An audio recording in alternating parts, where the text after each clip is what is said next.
Hey, we're live.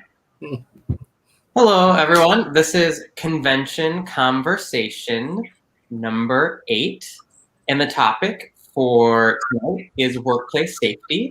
I am Michael DeSouza. I am out of the Eastern region, and I'm just a member at large, he, him pronouns. And I'll throw it out to the rest of the panel joining me. Sarah, if you want to go next.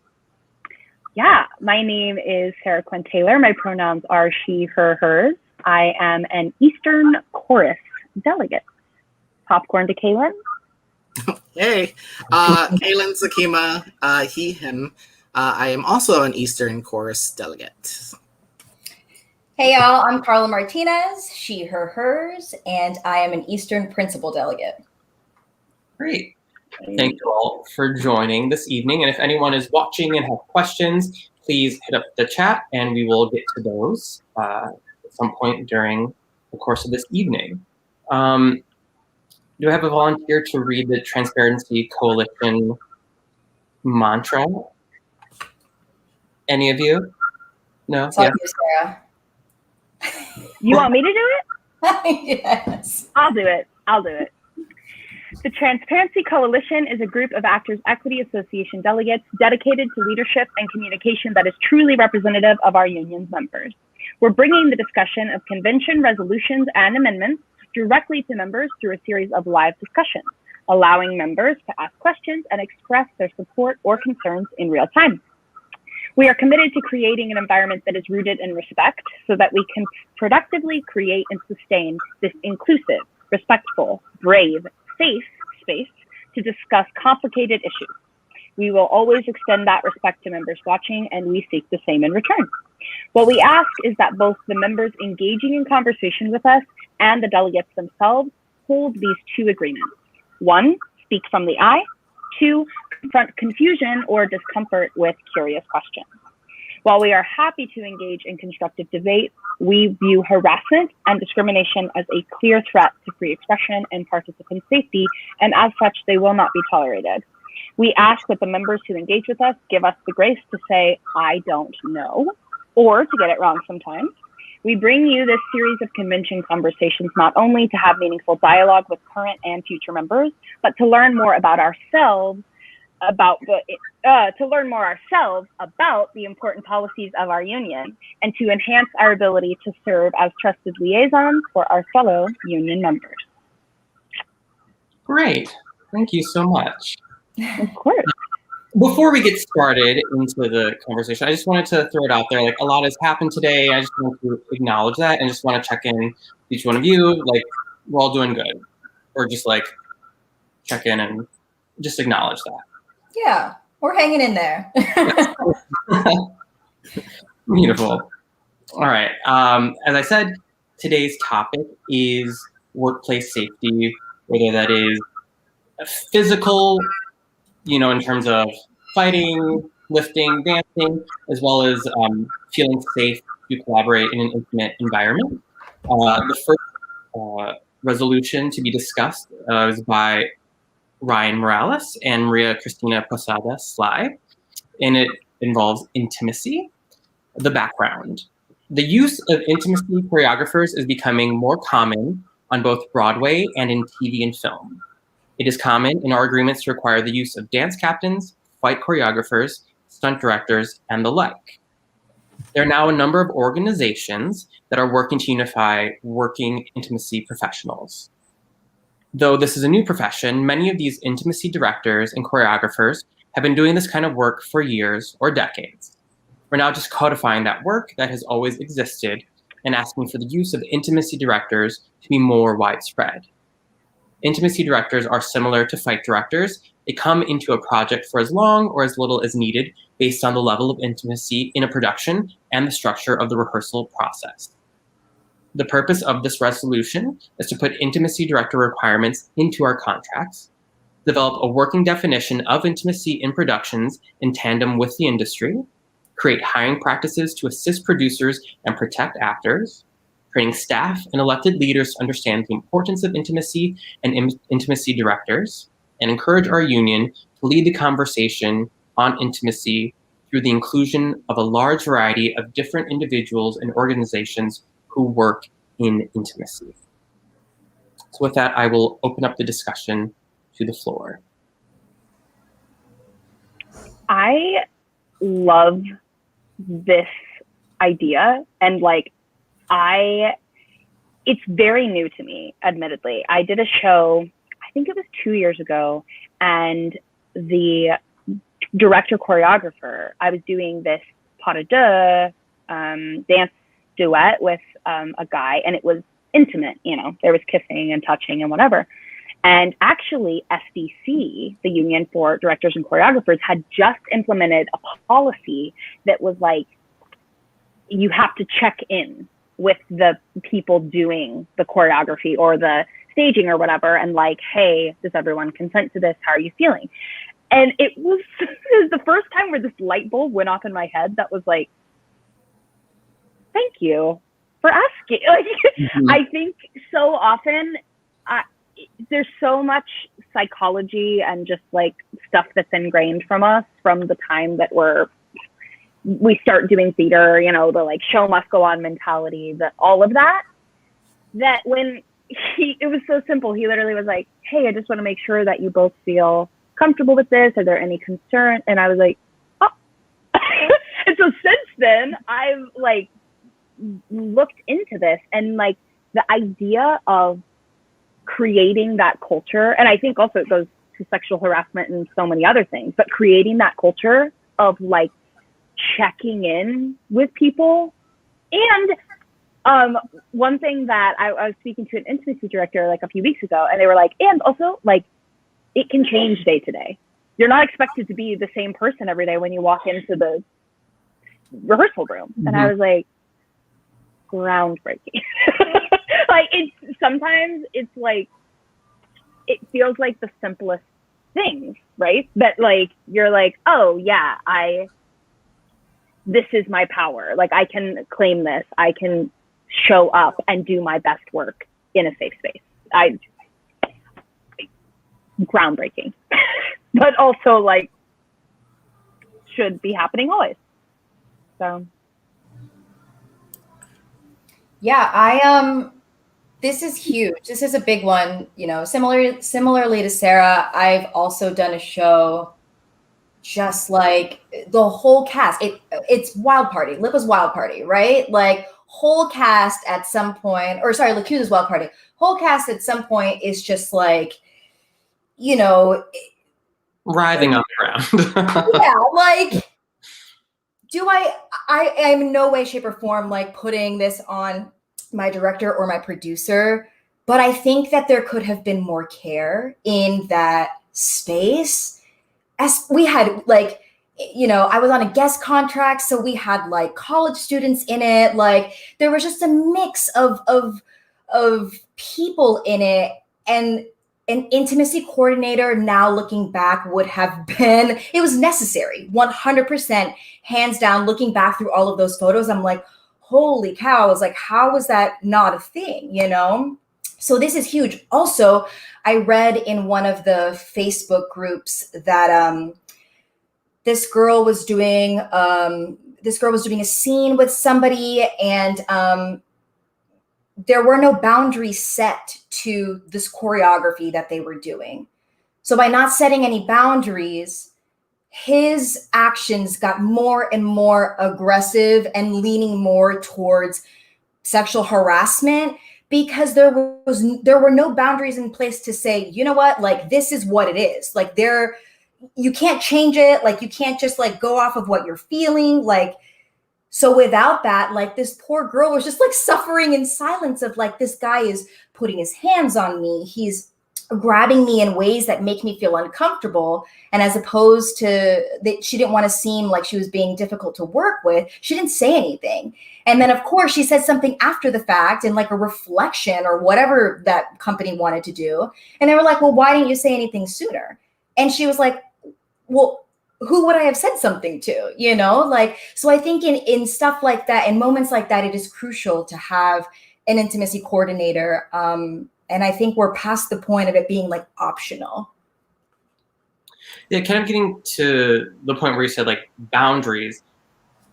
No two shows are going to be the same from night to night, right? Like things come up and things happen, but I think it is important to have someone to say, we're setting it at this. It can't go beyond this. This is the parameters. This is the world in which you live. And depending night to night, it can shift within this world, but it should never get beyond this point. Yeah, similarly to, a fight choreographer or like a choreographed fight, it can't change because if it changes, something could go super wrong, right? But, intimacy should be the same. Like just because we're humans and we feel things for people shouldn't be the reason that we, don't hire an intimacy coordinator. Like, oh, they'll figure it out. They've been attracted to people before or whatever. Like, we don't need to choreograph this. We don't need to set this or talk about this. It'll just kind of like organically happen. And that can no longer be the thing, Well, it's also weird because I feel like in the past, it's just been dumped on either the choreographer or the director to handle that per se. And so I personally like this angle of saying, hey, let's step up our protection in the workplace. And here is where we can start. I love this direction. Personally, I wish it was like a full-time person that was always at the theater. That probably might not be, well, anyways, but no, I do align with it and I like it because I think it is necessary. I just hope that other delegates can prioritize work safety just as high as financial gains. I'm wondering. Yeah. Oh, go ahead. I was just wondering, is there, because I don't want to put more of a burden or more of like an onus on our stage managers and our actors, but I'm wondering if it is something that equity would get behind in terms of a training seminar for actors that you have to apply to, or maybe have some sort of referral and you go through a seminar so that you are accredited, and then when you work on a production, you are okay being like the intimacy coordinator for that production. I don't know if that would work, if there would be a conflict of interest if you're the one involved, but I'm just wondering if there's something there with that. That's an interesting idea because I think it all comes down, like however the logistics work out. And one thing that I appreciate about all the resolutions we're talking about tonight is the specificity in the language, because I think, and that's something I haven't realized is so important until I started digging into all of these pages and pages of like wording. And so much of any like weakness in a contract or whatever is just like lack of specificity. Like if you're not laying it out there, if you're just saying like should be like in a reasonable time period. Yeah, you're like, what does this mean? What does any of this mean? Like I need, and so the specificity and like the definitions are super important to me. But Michael, to your point, like it's also like it's whether like however you're figuring it out, it's like it's shifting the culture.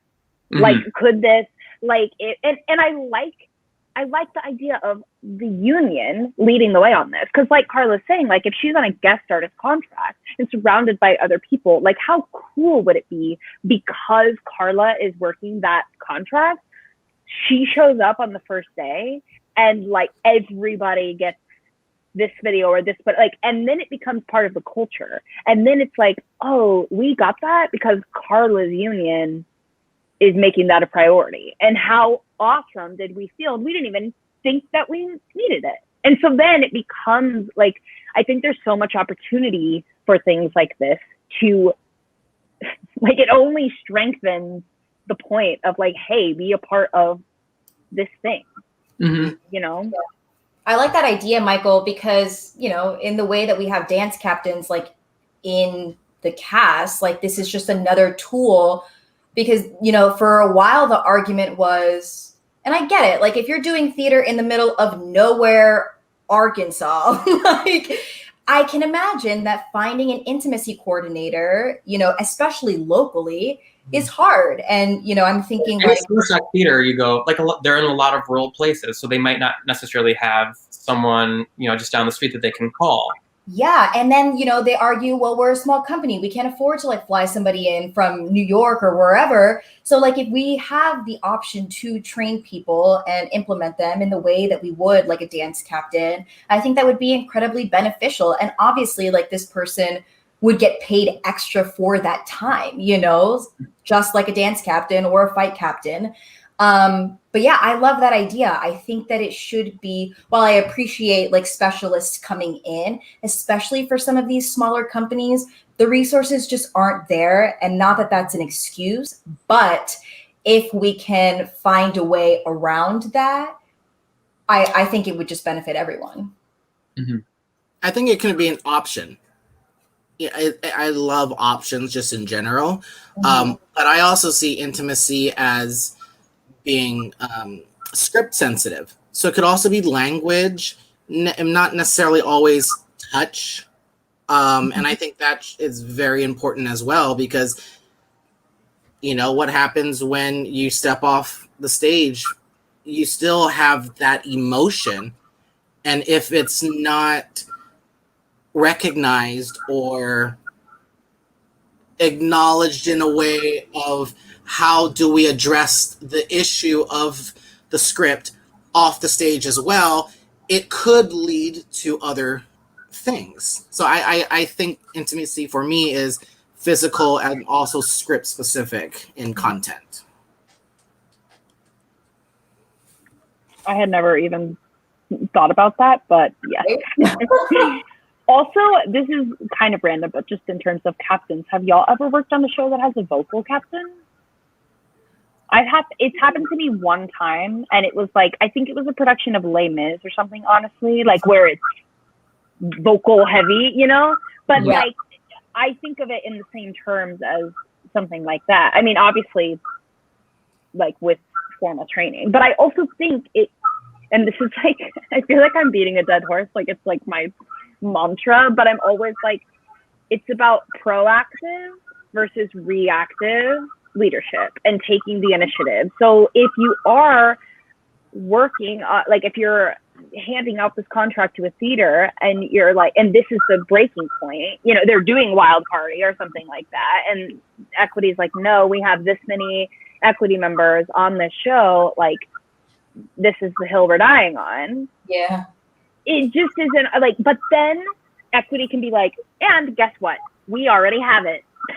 Here you go. Like, so it's not like it's taking away any of the excuses. Like, it's a priority, and this is what we're doing about it. We're proactively making the curriculum, making whatever it is, and then it's a thing. Like, we're yes, issues would come up, but like we're thinking ahead, and we've thought of that and addressed that, and here we are. Like, so there's nothing. I mean, there will always be something that comes up that throws a wrench in something, but yeah. But it's like, it's the idea of like, when you start a contract, you have, your equity meeting ahead of time, and you get down, you sign your contracts, you talk, you take the vote for liaison. It's been so long since I've done a show. I'm like, who's that person that that fills out the forms, the weekly forms? The deputy. Gosh, has it really been a year? Yeah, but maybe like as part of that, the onboarding meeting, that there's precedent to do some sort of union meeting when something is called for, and I think producers would be open to that. Great. Does anyone have anything to add on this resolution? I'll just say Sue Caputo is here helping us out. She says deputies. Thank you, Sue. Thank you, Sue. Don't even get me started on stage right and stage left. Already. Oh, it's over for everyone when I get back on stage. They'll be like, go that way. I'm like, which way? Like, I'm going to go the opposite way.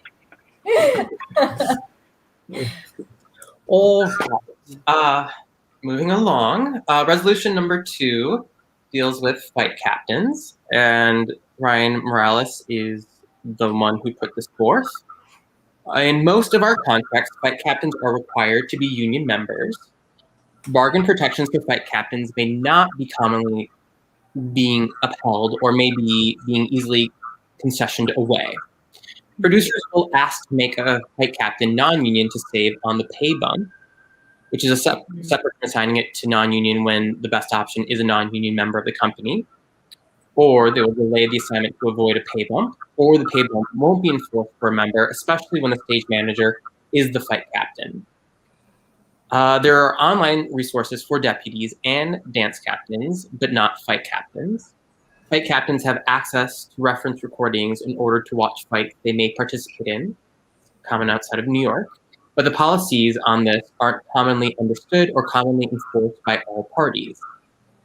This resolution seeks to look at concessions of fight captain roles to non-union members, uphold the pay bump to all members, bargain out the language in contracts that allows fight captains' assignment to be delayed, create an online resource clarifying rights, resources, and policies for fight captains, not only for the benefit of fight captains, but also for stage managers and all members working a show with a fight captain.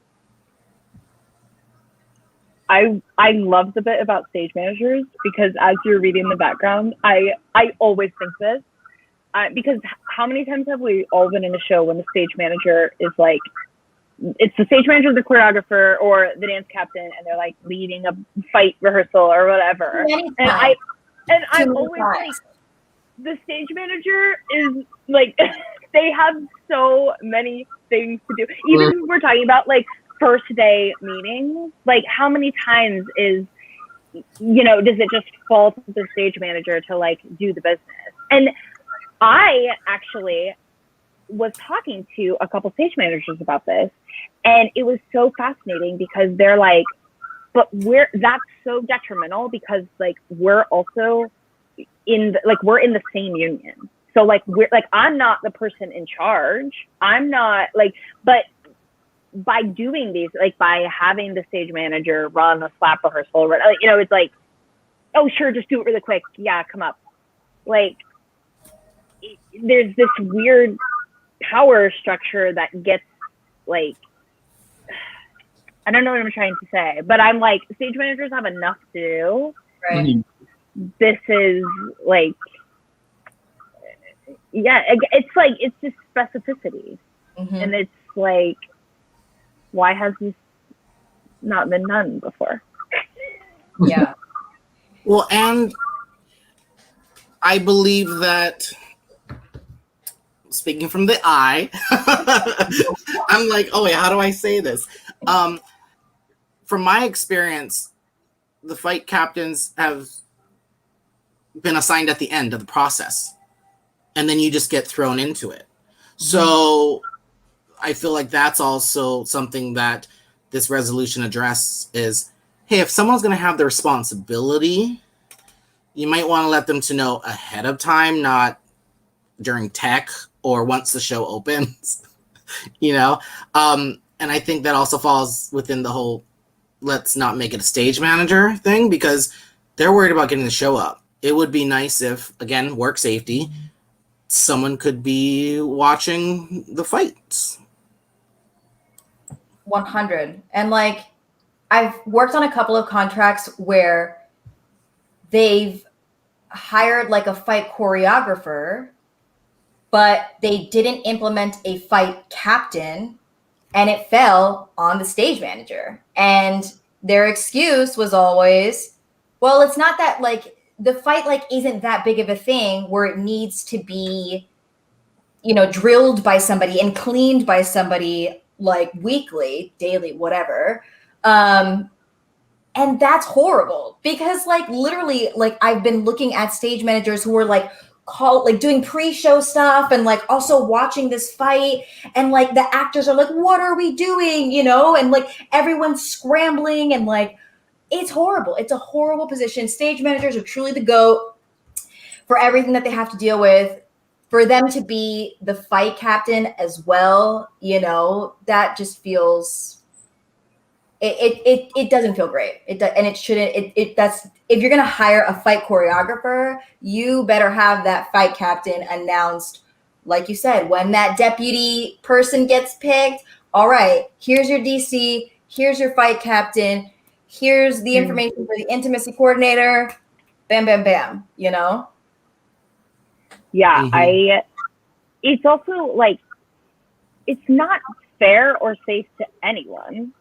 Like, not outside of the stage manager too. Like, I've been in situations where I'm asked to do something on the that, like, maybe I don't know, or maybe I like, and it's like everybody is, I'm like, can someone just help, like, break it down so then I can not be in my head about it while I'm on stage, like, oh god, here's that part that, like, just having someone else to bounce it off of, and not feeling like I'm expected to know how to do something that maybe I never learned or have never had to do. So it's like, it makes everyone is better for it when things like this happen. It makes everyone else's job not only safer, but also just easier. So all that stuff is like out of your mind, and you can focus on what you're there to do.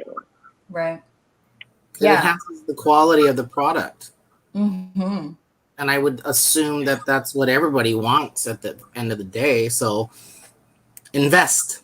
Yeah, absolutely. I've also seen too that, you know, because these fights are small or whatever on a smaller scale, that they end up giving it to the dance captain, but they don't pay the dance captain extra for also being a fight captain. They just pay them their extra bump for being a dance captain, which, spoiler alert, is like truly pennies. It is like 1 cent. So like, not only are you underpaying me for a job that I was assigned to, but you're not paying me at all for this extra job that, like, I have no business doing, you know, like it's a whole thing, but yes. And I would say that there might be some dance captains who might have experience and might be comfortable with that, but they should be compensated for that. Definitely. Mm-hmm. Or asked. Or asked.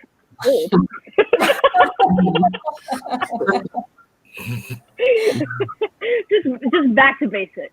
Just bare bones. Actually, this. Oh, well, I don't necessarily want to jump too soon, but like, I was just about to say that, like, the line of these, any of these definitions, like any of these resolutions, the line between, like, okay, what is movement? What is staging? What is, like, all these. Oh no! I just hit a spot with Kaylin. I told myself that I would be on my best behavior, but let it out, Kaylin. I literally just broke. That was the straw that broke the camel's back. So I understand where you're coming from, and I align with it. I spent like the last 2 years.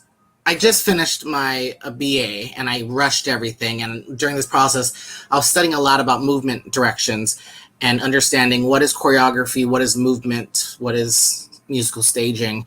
And I personally don't align with industry standards within equity. I think the word movement, the word choreographer, is used improperly, but that's just my opinion. It gets to be in a very, very gray area when you try to define movement. And when we get to the next resolution, I'll talk more about that. Well, I think this is a perfect segue. Perhaps. Keep going. Stay on your soapbox, Kaylin. Yes. Take us to the movement TED Talk. So, how do I explain this? I invited 2 movement directors to have like a impromptu question and answer type of discussion. Gosh, this had to have been like in February. invited all the chorus delegates, the counselors, all the liaisons, and just invited them to a conversation. And there was a lot of great discussions and a lot of gray areas, because movement to me is anything that causes you to express emotions. It doesn't have to be choreography steps, but it can be patterns.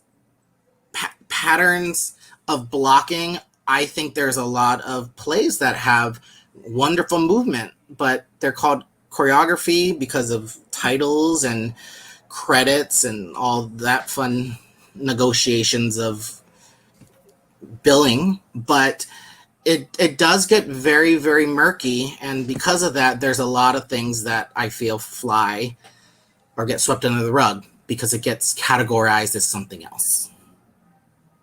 So it's a good thing. The next discussion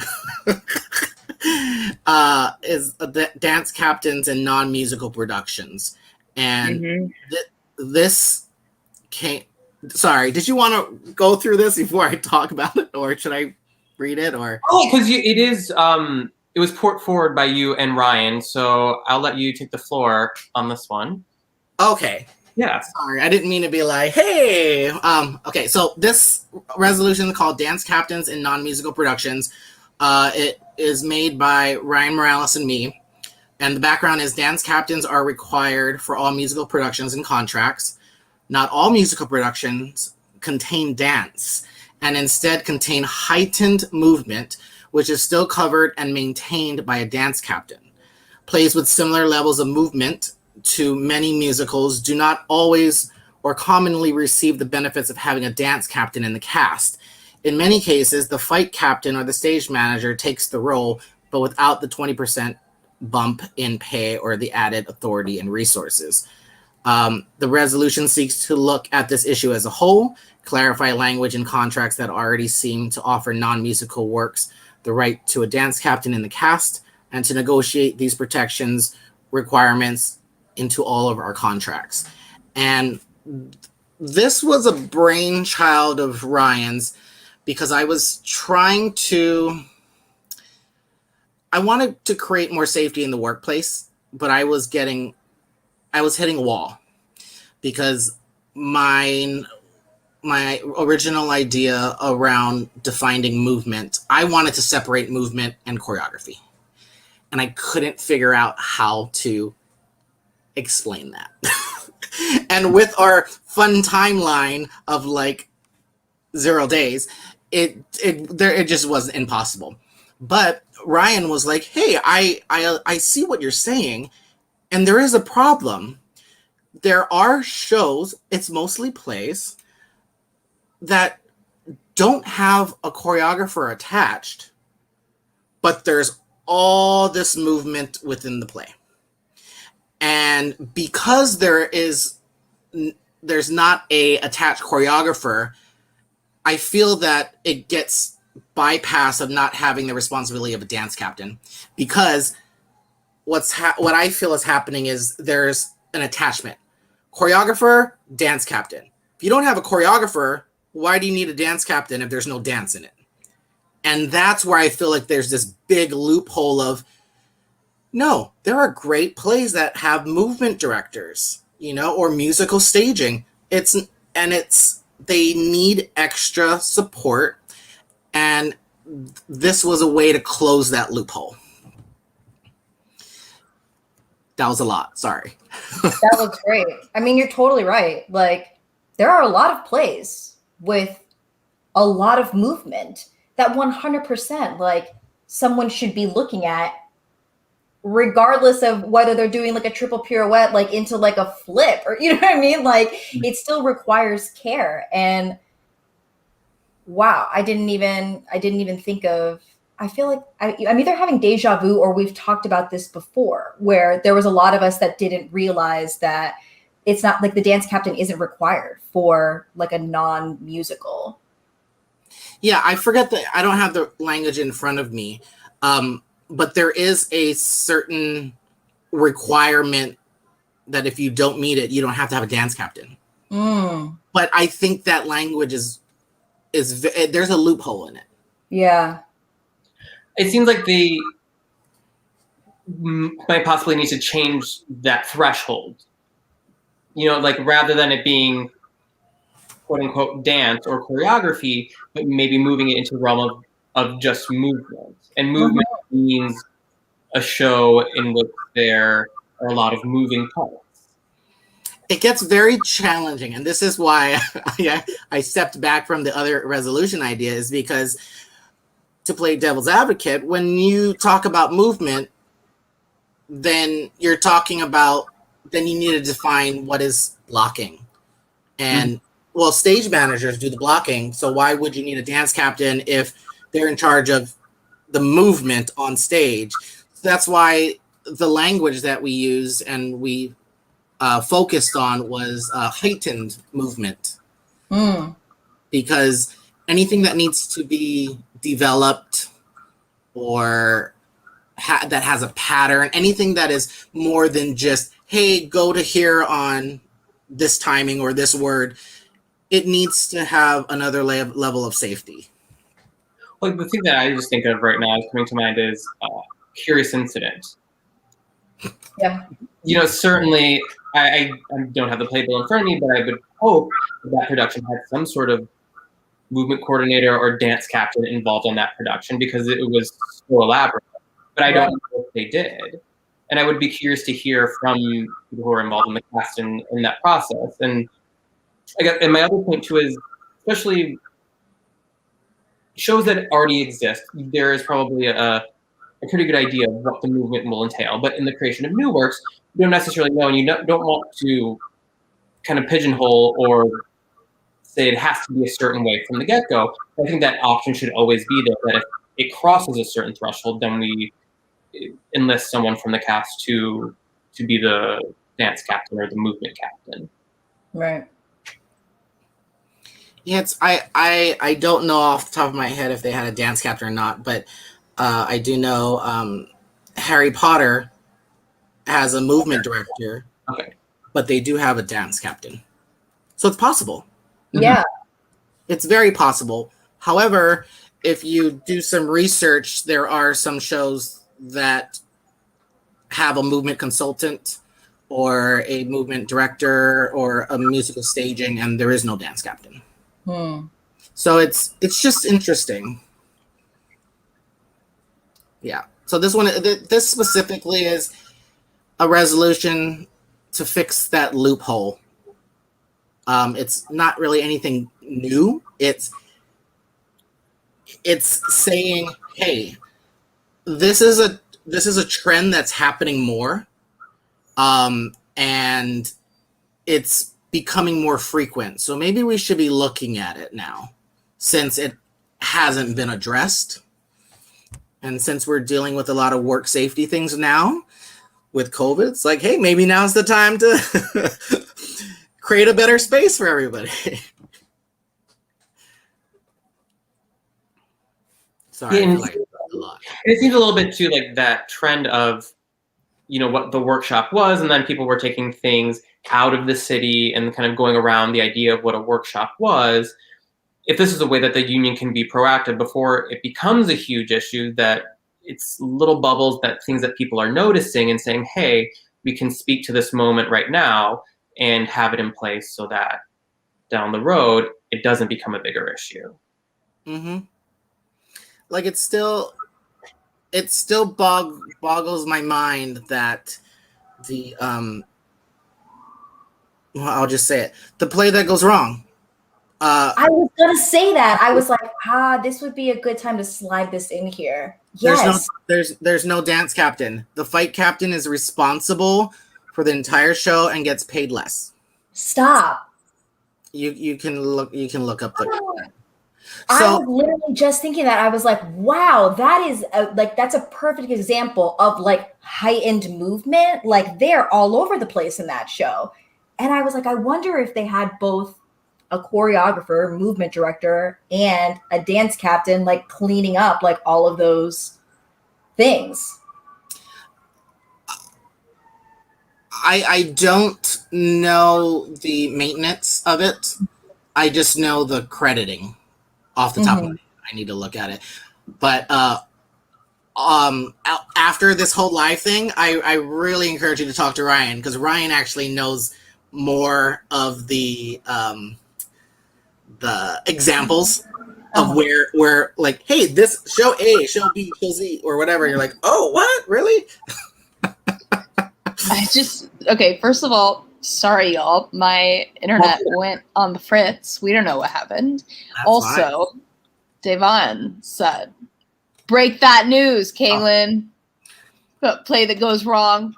I wish that we had his new graphic for when there's breaking news, where it just like, pops up and like spins around. That got me in the last episode. Oh my god. Oh my god. Whew. This is so interesting to me too, because I admittedly don't really do a lot of shows that don't have like dancing in them, like dancing. So this is like a world that I didn't know. I didn't know.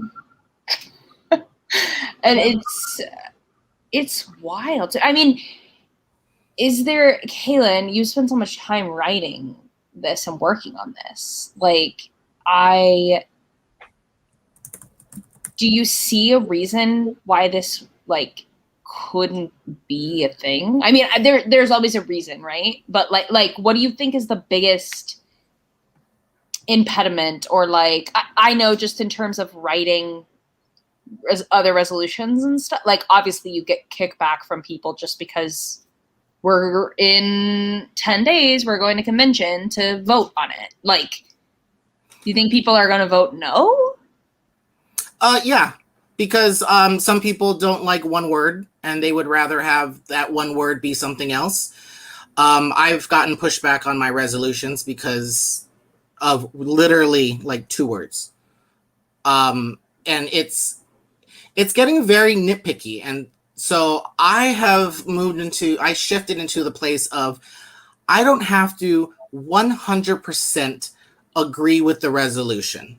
As long as it's in the right direction, it can still be tweaked later on, because most of this is not going to be like stamp of approval, now it goes through. It still needs to go through a whole nother process. So it's like, I get the attention to detail of wanting to not waste time and to make sure that things that go through are flushed. You know, the ideas are flushed through. I get that. But at the same time, if it's like a word or 2 or something that can be tweaked simply later or be debated on, hey, there might be a better option rather than picking Sunday or Tuesday. Like, I feel like that's where I feel like we need to align on, hey, let's do some work. Let's not just let's do the work. Yes, come on. Yeah, okay, wait, Robert just said it, so I have to ask. Is this resolution advisory to council? I have to look. Is it?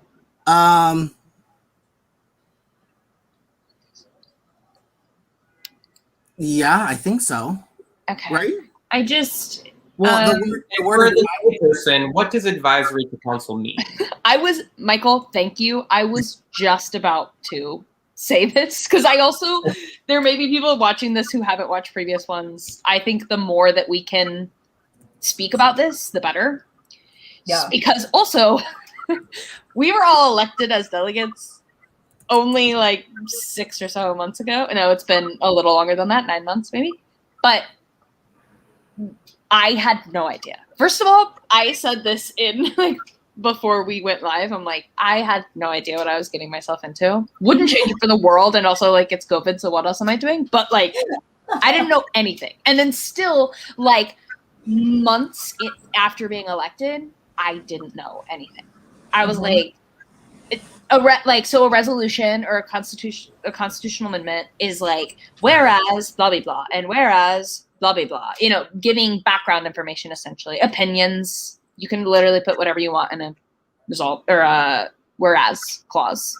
Mhm. Then it breaks down to like, be it resolved, blank, blank, blank. Be it further resolved. This way, we should do this. Right. Like, exactly. Like, what do you want to see? What do you want to see done? So we get this like webinar about how to write resolutions very late in the game, but we got it. Okay, we got it. We got it. I'm gonna be grateful. Yeah. And then so we're all like, oh, okay, great. And we had, you know, you kind of already you observe a council meeting here or there, like you start to get the language in your ear. People are kicking around ideas. Everybody's like, I mean, the work that we all did is go us. Okay.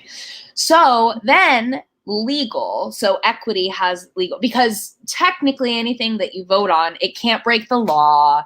It has to further the intention of the union, right? So it can't be like buying puppies for everyone. What does that mean for that's like the example everyone uses. So I would agree we do a lot of good for a lot of people. honestly, same. And so, but legal was like, oh, we'll take a look at all of this and then kick back because there's certain things that we as delegates don't have the power to do. Like we elect Oh no. council and catch your bingo cards. So like there's certain things that they can do that we can't do. And specifically when it comes to like money and budget and stuff like that. Well, a lot of these things arguably would take manpower and money to, I don't understand it all, but basically we all sent, if we wanted to, our resolutions off to legal and like 95% of them came back advisory to council, which literally means that when we go to convention in 11 days, anything that is advisory to council that gets passed, then before it can like the wheels can start churning and it can be worked on, council then has to take it up and vote yes on it again. Right? Yes. So It's like an Is that how y'all understand it? yes, it's like an extra step. Yeah. So even if a resolution passes, if majority of the councilors don't like it, it's dead. Yeah, and that's like that's a kicker for me too. Wait. Robert just said so. Robert basically, is coming in with the comments. So basically, convention is a giant suggestion box for council, and yes. Also, I will say that when that happened, a bunch of people then, because we could still keep writing resolutions, like then a bunch of people wrote resolutions like about the convention. I mean, it was like they wrote resolutions about the convention, about the resolution. Like, Yeah. and that's about where I was like, boop, boop, boop, boop, boop. Nope, like I'm out. We're just hitting all the keywords tonight. Transparency, fiduciary duty. These things like haunt me in my dreams. But all of that to say, okay, it's a lot of passive aggressiveness, Sarah. We're gonna reel it in. Then I'm hoping that it's the first one, right? Mhm. Like Yeah. no, so I'm hoping that it just becomes clearer. Like, okay, then should we have focused more time on constitutional amendments? Like what, if that's what our real power is in being delegates? But Kaylin's right. And that's like a huge concern that I have personally is I know that there are resolutions that like a bunch of non-councilor delegates are super jazzed about that because council has admittedly been in governance longer and like the bureaucracy is slow, negotiations are slow. Like I get it. There is like a million steps from A to Z, but then I fear that will prevent people from voting yes and figuring out how to make it happen and being proactive because I personally do not think that just because you think something can't be done, or like the union may not have the resources currently to work on, like, I don't see that as an excuse to not try. Mm. I don't. And I try to like reel myself back in and like recognize that there are so many intricacies of governance that I do not understand. Like, I'm working on it, but like so that's a huge concern for me, because things like this, and then after they go to council, like then technically things like this would maybe have to go to like the chorus committee or whatever committee to then, I don't know, like to then be a priority for negotiations to make, it's like there's so many things. I have a question in regards to council voting. I know we don't release their specific records. Like, we don't know how a certain council member voted on a particular issue, which is something that has been talked about and a concern for many members. But do the other councils know how each other voted? That's a great question. Somebody literally just asked me that earlier today. We were talking about it. They said, in the wake of what happened today on the interwebs, someone said, well, for this convention, can we, like, how can we know, or how can we find out who voted how? Like, is that something that could be made public? Because I think if it could be, it would help folks in the next election cycle know who to vote for. Mm-hmm.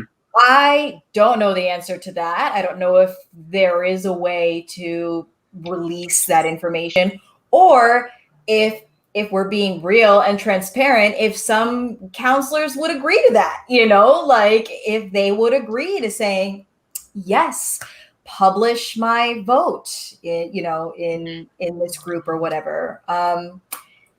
But there people have been asking, because, like Sarah said, this is the first convention. Like, I think they've narrowed it down to, this was the number as of like a week and some change ago, like 80 something resolutions, like, and a lot of them are pretty big deals. Like, there's a lot of stuff on here that, I mean, I would want to know if somebody was in favor of the Black Theater Matters bill, or if they voted against it. Like, that to me is important.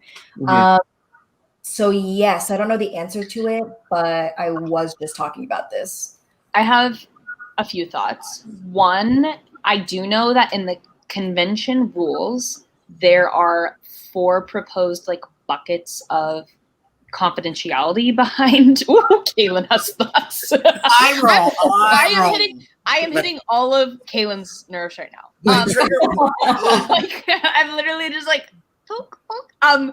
So there are 4 buckets right now. Also, let me say that like the convention rules were brought forth by the convention committee. We haven't voted on them. The first day, like the first thing that happens of convention is like we vote on the rules of convention and amendments can be proposed. So right now, the rules say that like the 4 buckets of keeping votes confidential, not even an option to share them, are bargaining, organizing, harassment, and discrimination.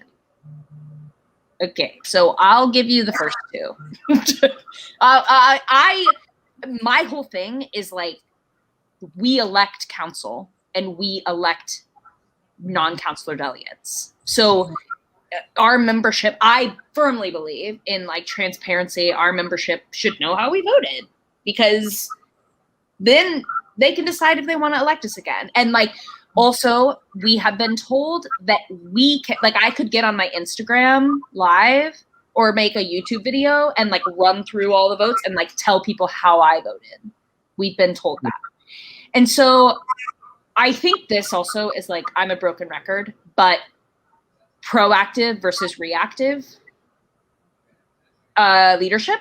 Like, okay, if you want to keep these things about organizing or bargaining confidential if one little part of an entire resolution has to do with bargaining. Like at the end of all these great ideas and all these whatever, like it's like, and we want to push for this at the bargaining table, then like that whole thing gets thrown into the confidentiality bucket. So I'm like, okay, is there a way that, and I've like asked this, I'm like, is there a way that we could redact information? Like if you look at our government structures, right? Like in terms of democracies and elections and whatever, like, you know, stuff's redacted. Is there a way to like get creative about this to, or just say the titles, but like give people as much information as possible? Also, to go to your question specifically about does council know how council votes? This, I think, has gotten more curious during the pandemic, like with Zoom landscape and stuff, because it's not necessarily like a roll call vote of Carla Martinez, aye or nay, you know, Caitlin Seckle, whatever. So I believe at convention, it's going to be, we're like electronically voting. Yes. Right? So the data will go to whoever. So then like what, maybe I'm just completely off the rails, but another question I asked as well after this meeting we had is like, okay, where does that data live? And does it exist forever? Because also like questions have been raised and we're like, well, it doesn't mean that the votes about a certain thing could never be released. And I'm like, okay, but who's doing the data end of it? Because what happens if, I mean, this is literally like peak Sarah type A spiraling, but I'm like, well, who's the data company? Because if we're outsourcing whatever and we're paying them to host this convention and this platform, and then they have the data, they're not going to keep it forever. What if in 8 months, then we decide like, oh, actually, hey, we do actually want to see how everyone voted. And then we go back and they're like, we need our storage space. We deleted them. So I do know, like, if you observe council meetings, any member in good standing can email Allison Bodwell in governance to like observe a council meeting. That alone is very illuminating. So, but in general, it's not like a roll call vote situation. It's like hey, we're dropping you. Like you would get like a pop-up poll like on your screen of like, I'm here. It's that sort of thing. Okay. That's like, I'm voting in the yes or no. And then it goes to whoever's monitoring and it's like, oh, 83% voted, you know. So it's like that kind of software versus, but people do during debate, they'll speak up and be like, this is how I feel. Yes. And a lot of times because of well, yeah, exactly.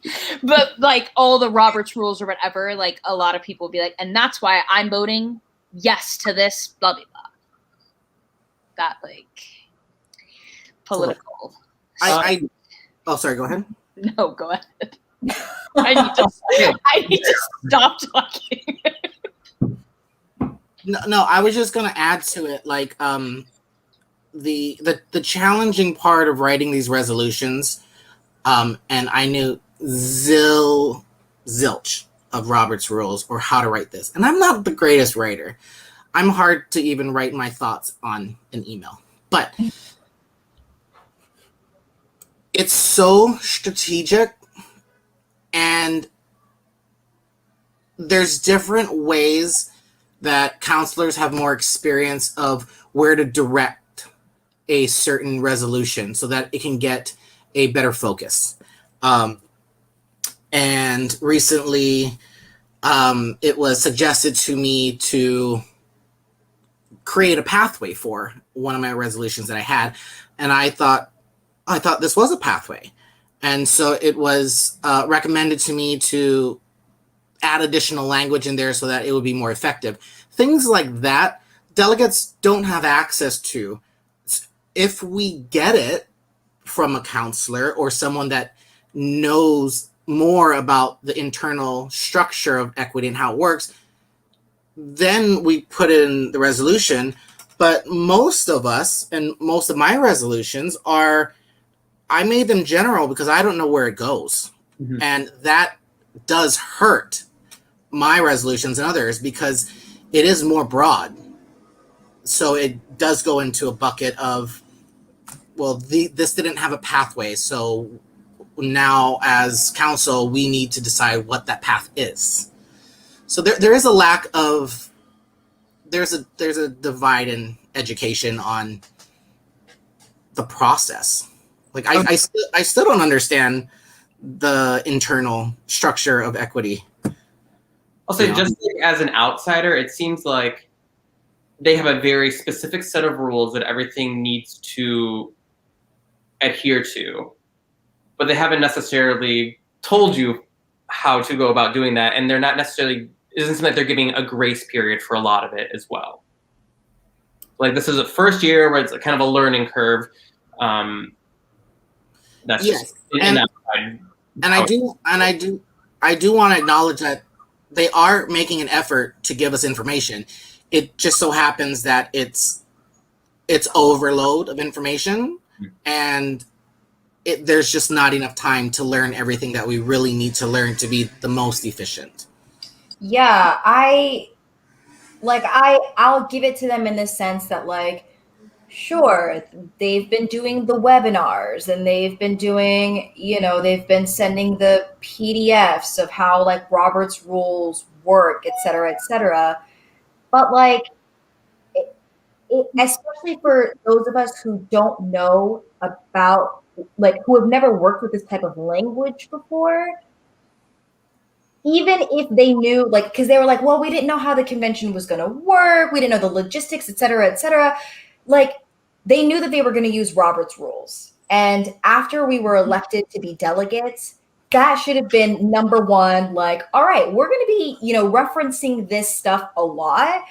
Here's all of the information that you need to know. We're going to do, like, a webinar like every other month. Like, that to me would have been more effective, because what ended up happening was you've got, 100 and some odd delegates with different levels of knowledge in regards to this.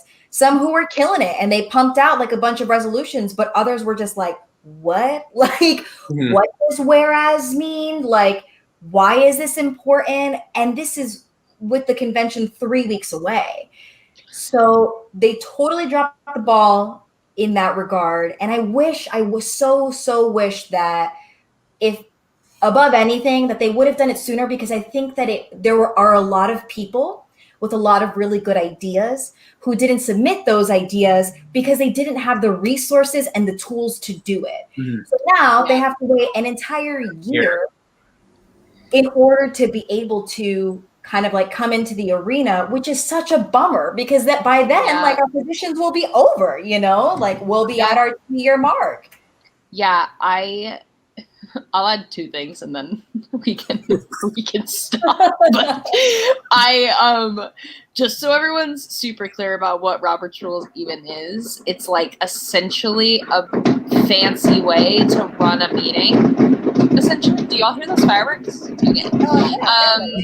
Yeah, there's a baseball game because apparently we can start filling stadiums again. Sure, do whatever we want. So it's like a fancy way to run meetings, but I remember being it, and also the community of delegates and like people willing to share information is also incredible. I don't want to discount that at all. Like, there's literally people being like, I've done Robert's Rules since I was in Girl Scouts. I'll do a Zoom. And you're like, okay, if I can make it, sure. And so, like, but to be clear, like, a Robert's Rule situation could be like, I could get up to talk about something, and if I don't start by phrasing it in the right way, or like I could offer an amendment to something or whatever, someone could literally be like, objection, out of order, blah, blah, blah. And then they're like, yep, sit down, because I didn't like. And so I remember first learning about this, and full disclosure, I got up because I was looking, full disclosure, the first time that someone tried to explain it to me, I started sobbing and bought Robert's Rules for Dummies from an independent bookstore online. So That's how you full disclosure, that's where I was at. I mean, also it's like a pandemic and mental health. But yeah, I was like, Robert's rules for dummies. But yeah, it's things like that it's like, in addition to being in a pandemic, being scared of catching a life-threatening virus, staying alive, being cooped up in your place where you're living, getting thrown into this. But like I also believe that like this requires so much time and like bandwidth. No one does this because they don't care about the work. Like there are disagreements about how to get there, et cetera, but like the time and no one's getting paid. Kate Schindel doesn't get paid. Like no one gets staff, executive director down, like staff gets paid, but like no one's getting paid. And so from that aspect, like it's given me just such a perspective and just so much respect. Like even when I get frustrated, I have to think that like everything, like we're gonna do it together. It's gonna happen. I mean, convention's gonna happen in 11 days. It's happening. I can't wait for all our information that we haven't.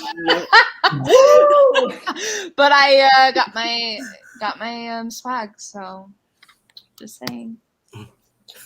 And by swag, I mean hand sanitizer. Did I give it away? Heads up for my video. Okay, wow, we gotta shut this down. We are Thank you all for joining.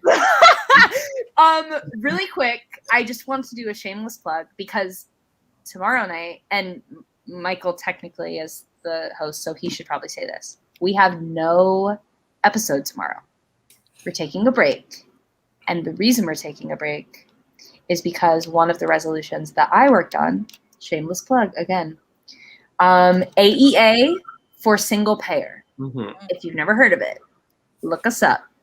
We are having a meeting tomorrow night we have a Facebook event.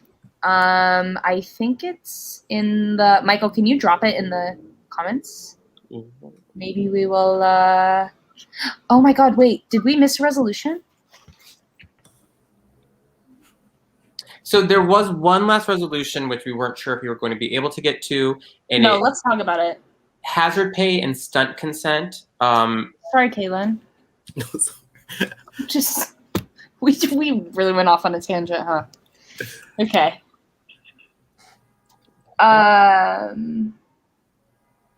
Amazing. Hazard pay. Oh. I see what's happening here. Okay. So technically, go ahead, Michael, just read it. Because technically it's like in bargaining-ish. So it's like, we don't want to show our hand totally, but yeah. Hazard pay and stunt consent has been absorbed into bargaining omnibus, so it's kind of being taken care of in a bigger bill. Likely not time to. It looks into adding hazard pay into contracts to protect actors from performing stunts above and beyond normal dance and stage combat. To create more explicit consent for stunt and combat work, so that an actor's expectations when they sign a fight or stunt rider are matched by what is actually asked for them to perform in the rehearsal room and during the run of the show. Great. There would probably be more to follow with that. It seems like it's still a little bit in flux, but something to keep an eye out for. That's, yeah. I'm like, sign me up. Yes, and let's do it all. Yeah. I did drop the link for the single payer Facebook event in the chat. I'm gonna post it in the public chat. Great. Yeah, it honestly won't take me too long. Basically, there's a resolution about equity, advocating for single payer healthcare, guaranteed universal single payer healthcare on the state level as well as the national level. Because if you look at how Romney Care got absorbed into the ACA, became like everything, legalization of marijuana started state, there's rough comparisons, but like there's several states right now that have single payer bills that look promising. And it's like, if these places can do it, then why can't we? And so it gets a little hairy with the Equity League Benefits Fund, which is not a part of the union. And there's a lot to know. There's a lot to know about it. And so me and a bunch of other amazing people started this group called AEA for Single Payer to educate people about it, because how can we activate around it if we don't know what we're talking about? And you get frustrated because you just want healthcare, and then someone's like, well, Equity League's not the union. And you're like, I don't know what that means. And they're like, bye. And you're like, what does it mean? So we are having an event tomorrow night. We're having a community renewal meeting at 8 p.m. Eastern, 7 Central, 6, 5. So the event link is there and the Zoom link is there. You don't need a password. You don't need anything. You don't need to register. Show up, pop in. We'd love to have you, because we believe healthcare is a human right. And if our union can mobilize around COBRA subsidies that would only affect less than 15% of membership, they can organize around something that would guarantee healthcare to 100% of their members. Yeah. Oh, and Robert would ruin me if we didn't say this. Yes, Season we have the 2 finale. Davon's show. Dave on of the receipts tomorrow at 6:30. It's gonna be sizzling hot. I mean, I'm glad. Wait, I feel like there was a time change, because isn't it normally at like 4 or something? I don't know, but it's at 6:30. It's at 6:30. This makes it much more acceptable for me to be drinking during it. So that's good. I was like, because I literally had it. I'm like faithful watcher of the receipts, and so it's like normally at 4 or something. I don't know. Devon will laugh at me later, but I'm like Quarantine. So 4, well, exactly right. And like 4, that's like a little. And the end of Devon's career. Everyone's welcome. No, thank y'all. This was amazing. Please, anyone who's watching, all of us, let's go take care of ourselves. Yes. self-care. And thank you, Michael, for being here. Yes, thank you, Michael. Those of you that I haven't met before, and good luck with the convention. I know it's coming up. It's about a week and change away, maybe. Yeah. Great. Come back for other episodes of. Yes, our next episode is Friday at 5:30 p.m. Mhm. 2:30 Pacific. And there's some good topics coming up. Yeah. Oh yeah. Fridays I know is gonna touch on. There's not just the single payer. Like there's other things about the Equity League Benefits Fund, stuff about public policy in general, which is super exciting. So that's Friday, and then a bunch of great stuff coming up. So, okay, y'all. All righty. Thanks. Take See care. y'all. Bye. Bye.